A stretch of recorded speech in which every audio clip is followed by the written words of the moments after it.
And welcome back to the hands-on review section of the CP Republic.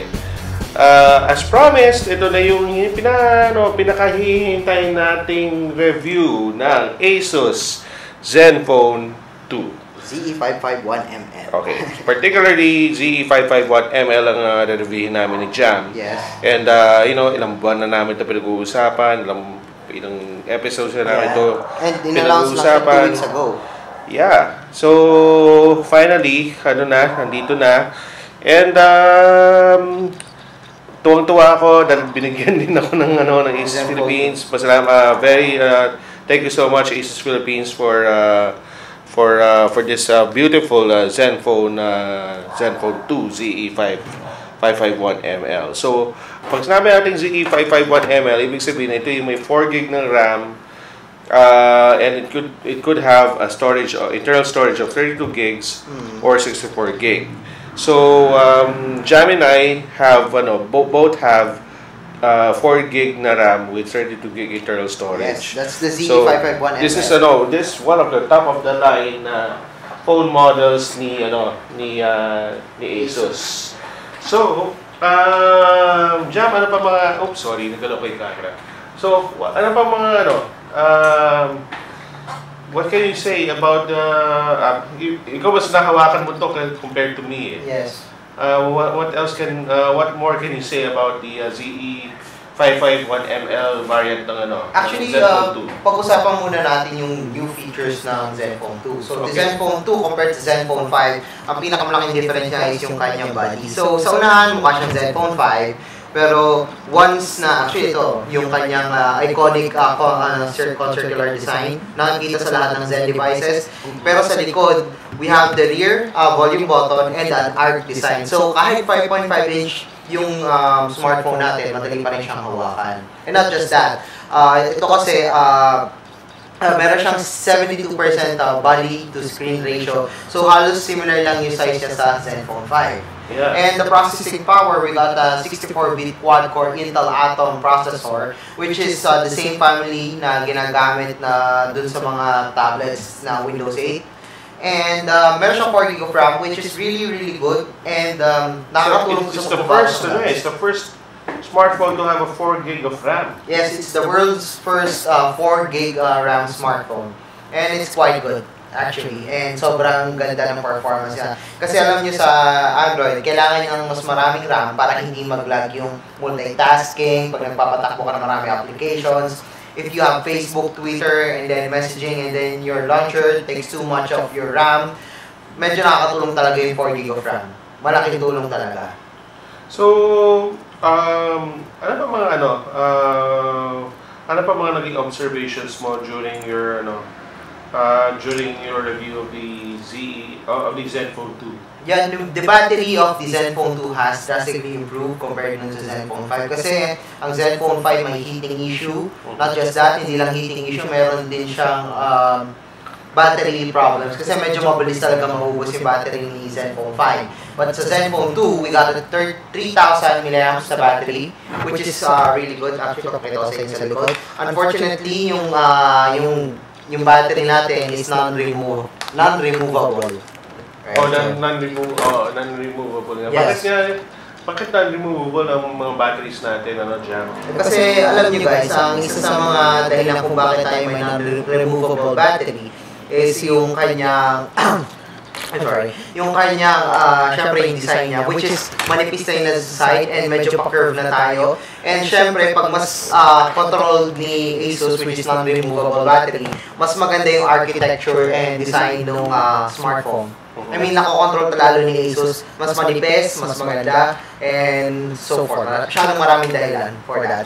Unfortunately, pag gano'n is, hindi nga lang napapalitan yung battery. Pero pag nasira naman, kaya naman palitan ng service center. And by the way, meron siyang Boostmaster charging technology, which is yung fast charging technology ni Asus Zenfone 2. Pero nakakatawa nga kasi I never knew about the Boostmaster technology. Until a week after na makuha ko yung telepono. So I've been using my usual favorite USB charger for 5 years. Tataka naman mag-charge nito. Ito ba talaga mag-charge ng 3,000 mAh sa battery?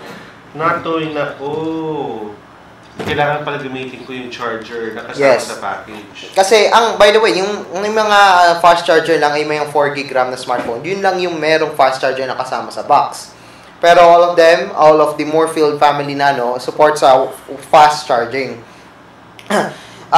By the way, isa sa mga highlights dito is yung kanyang applications and yung launcher niya kasi super customizable ng launcher niya. So, actually yan. And then, preferences. Pwede nyo palitan yung icon packs and yung folder style and even yung system font na sobrang dami. Sobrang dami na pwede nyo ipalit. Wow. So, Samsung, ilan lang ang fonts niya eh. Yes, so talagang customizable tong si Zenfone 2. So maraming pwedeng magawa and since 4 GB nga yung RAM, hindi naman gaano kabagal kahit maraming kang applications na pre-install dito and yung customizations dito sa Zenfone 2.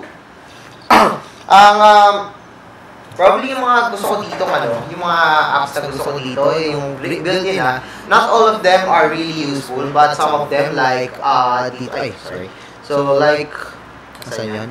So, we got photo collage. So, sa mga mahilig mag-Instagram, di ba, kung maraming photos, di na kailangan mag-download pa na app, pero photo collage. We got PC Link, yung para makita nyo yung display ng smartphone nyo sa monitor ng laptop nyo or computer nyo. Hindi ako aware, may photo collage pala. Buti hindi ako nag-install kasi na-install ko yung Instafit lang eh. And, marami pa iba, like Power Saver. Ang ko lang dito, parang laging nag-update sa cellphone to. Sobrang dami ng update niya. Yung mga apps niya, yung mga Zen apps niya, nag-update. Yun din yung naging issue ko. Because it was the same issue na experience ko when I was using the Zenfone 5. At sa katutak na application na naghihintay mag-update out diba? Of the box. Sobrang dami. Out of the box, sobrang dami. Out of the box, itong Zenfone 2, 41 updates naghihintay sa akin. I was like, oh my God, ang tagal naman ito. Ang isa sa mga nakatulong doon, isa sa dahilan nun is, kasi alam niyo, even yung launcher ng Zenfone 2 is ina-update via Play Store, not OTA na software update. So halos lahat ng laman nitong Zenfone 2 sa Play Store talaga galing yung update. Kaya sobrang dami talaga ang update ng Zenfone 2. So yun lang yung medyo nakakaasar sa totoo lang. Pero another thing I noticed, when you sign up, when you get your new Zenfone 2 and you register, or you set up your credentials with the phone, may free na 100 gig na Google Drive na storage. Yes, so for 2 years lang siya.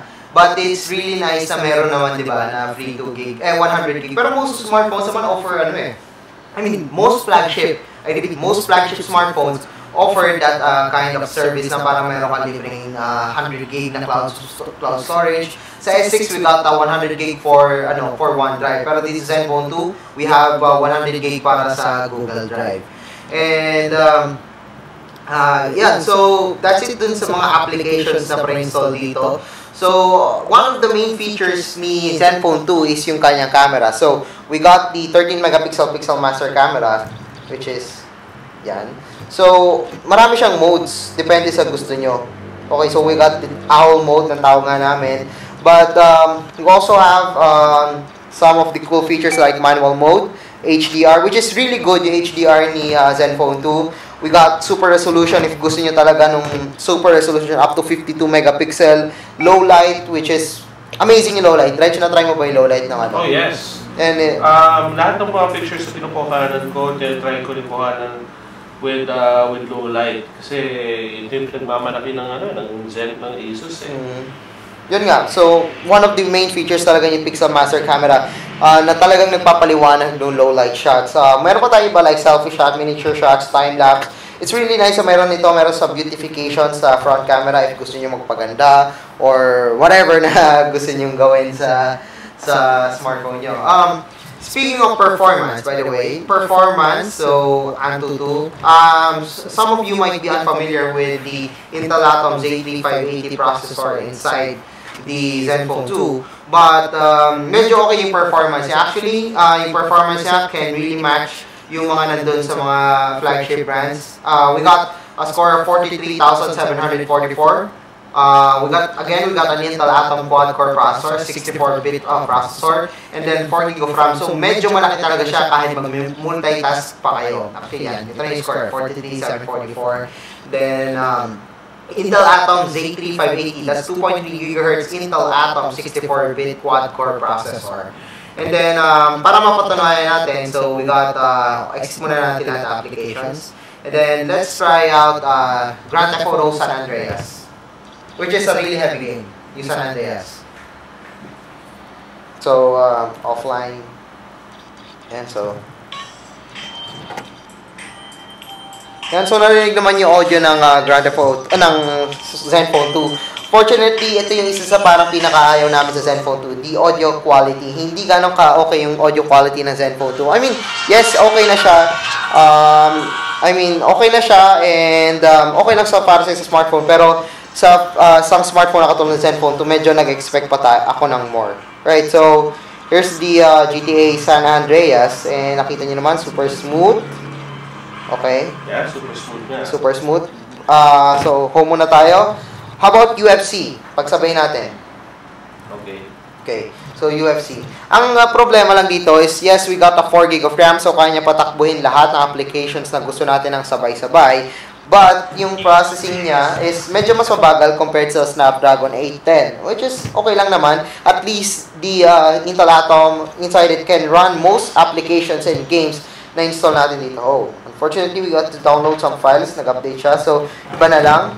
Let's try out WWE 2K, which is the latest wrestling game, the WWE. You guys are still watching WWE. Bago na pala yung logo. Ngayon ko lang nalaman. Alright, so let's try it out. So, medyo matagal siya mag-load. So, while loading, check nga natin si UFC. Alright, so it's downloading 24 out of 21. Si WWE 2K, pwede tayo lumipat-lipat. Ayan, so medyo umikot na tayo ng display, but no. Okay. No worries. Alright, so loading.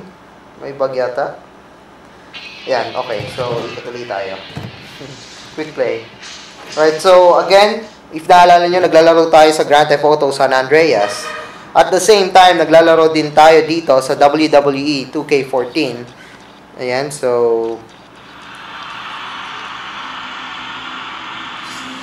okay, so without lags, still smooth, WWE 2K can run on the Zenfone 2.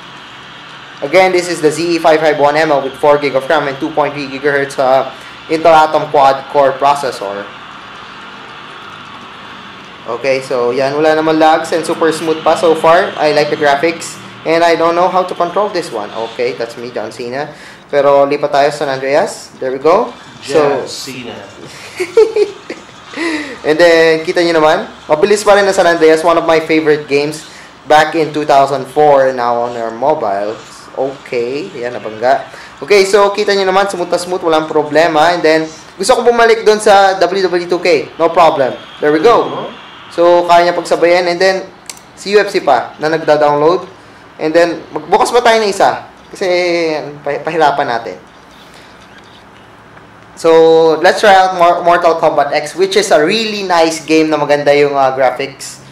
Ayan, so medyo apat ng laro yung nakabukas, although yung isa ay nagda-download lang, pero medyo malakas na rin ang kinakain ng resources nun.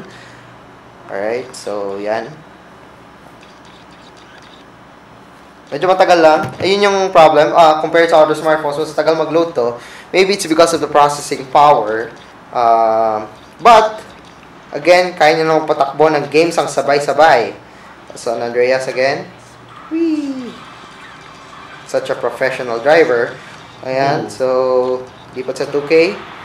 Okay, so yun. Okay, there we go. Lipat again to UFC, which is downloading some files. And then Mortal Kombat, which doesn't load. Hindi natin alam kung bakit. Yan, nag-load na siya. Okay, it's back. Yeah, it's loading actually. Yun, nakikita nyo naman na merong tayong loading circle sa taas. All we have to do is wait for now. Since marami tayong pinapatakbo. So, medyo siguro hindi kaya. Or kaya naman probably, but kailangan pa ng more power. Ayan, so... Wow, so medyo dito na yata. Yung pang-apat na laro na yata medyo nahirapan or may bug lang. Actually, UFC. Okay, loading. Dito man tayo sa UFC. Since loading na siya. Okay, continue.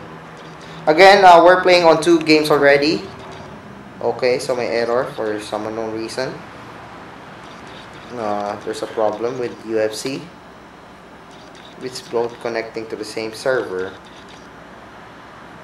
Okay, so exit muna kaya natin si UFC. Okay, since ayaw mag-connect ni UFC sa servers, Mortal Kombat na lang tayo, which is exit ulit natin. Or let's try out Asphalt 8. If malang downloads, hopefully. Yan, so checking for a new version. There we go.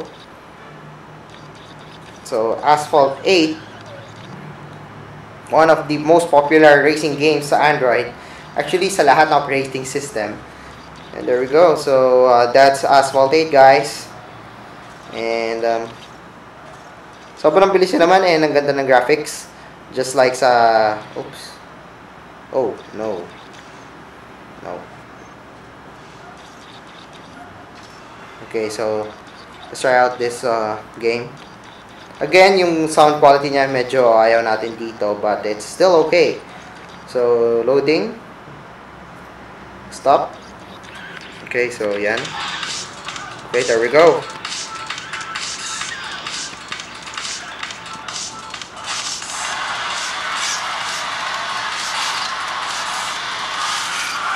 Okay, so...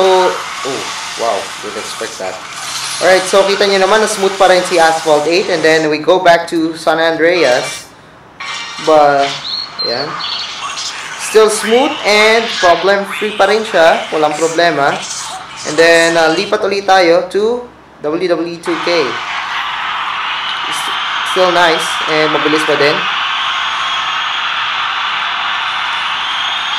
Yan, so hindi ko na-gets kung bakit gano'n. So yeah, that's it for the performance of the Zenfone 2.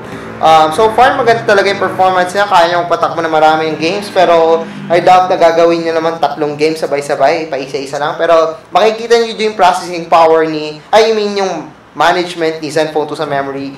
Napalipat-lipat kayo. Messages, Facebook, then games. Walang problema dito kay Zenfone 2. So, I guess sa pag-usapan na natin lahat, Reg, meron ka bang gusto pang dagdag na inputs? Yeah. Pasensya na wala na ako, no? Kasi lahat sinabi mo na. But yeah, natutuwa na ako sa sa UI, sa Zen UI. Natutuwa ako na it's very customizable. Oh, very customizable. And malinis tignan. Yeah. I on my own, I did install a few games. I installed yung Masters Contest of Champions, Nova 3, yes. Iron Man 3, although humito yung Iron Man 3, parang dami yata yung software. And then, ano ba yung isa pa? Yung panulunan natin last December, I think it is from the Beef, I'm not sure eh. But anyway, I played Nova 3 on this on the Zenfone 2. Alam naman natin, for those who don't know, Nova 3 is a heavy graphic-intensive game. Pero it played really well on the Innova. Nakakatuwa. Tuwa ako sa niya, sa performance niya. Then, yung Nova 3, Iron Man, bigla tumigil, pero it was also smooth playing. All the games here are smooth playing on the Zenfone 2, thanks to its processor and of course the 4 GB of RAM that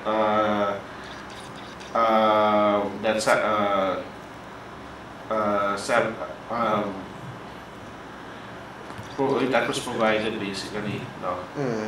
So the Zenfone 2 is available in different variants. The first one is a 2 gig, 16 gig version. Luma yung processor niya, which is Z2560. It's at 7995.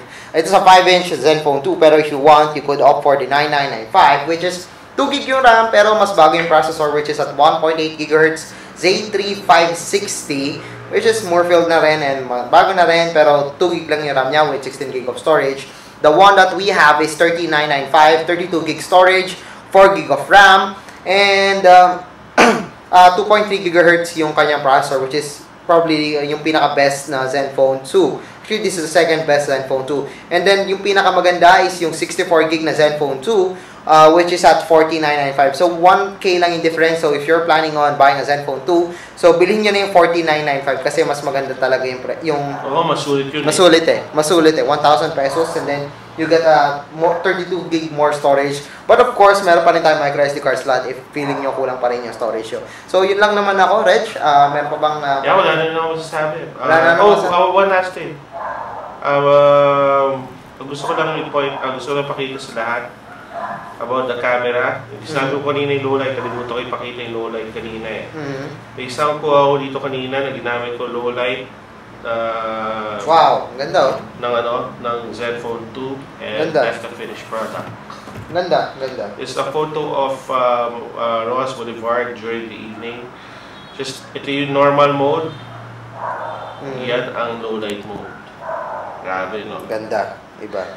So, the Zenfone 2 for me, I think this would be one of the best smartphones to be released here in 2015. So, bravo kudos kay Asus for producing such spectacular phone. So, yun. Reg, I guess yun na yung hands-on natin ng Zenfone 2. Reg, any final words? Yeah, meron pa tayong mag-uusapan ng isa pang review. So, abang na kayo ng konti at we're going to talk about ano ba mag-uusapan natin? Ano ba yung Reg? It's a surprise. Surprise! Kasi biglang dumating lang. Biglang dumating sa kamay ko ang LG G4. Wow! Yung pinakabagong flagship smartphone ni LG. Alright, so ano na nga, stay tuned as we are going to discuss the LG G4 in a short while.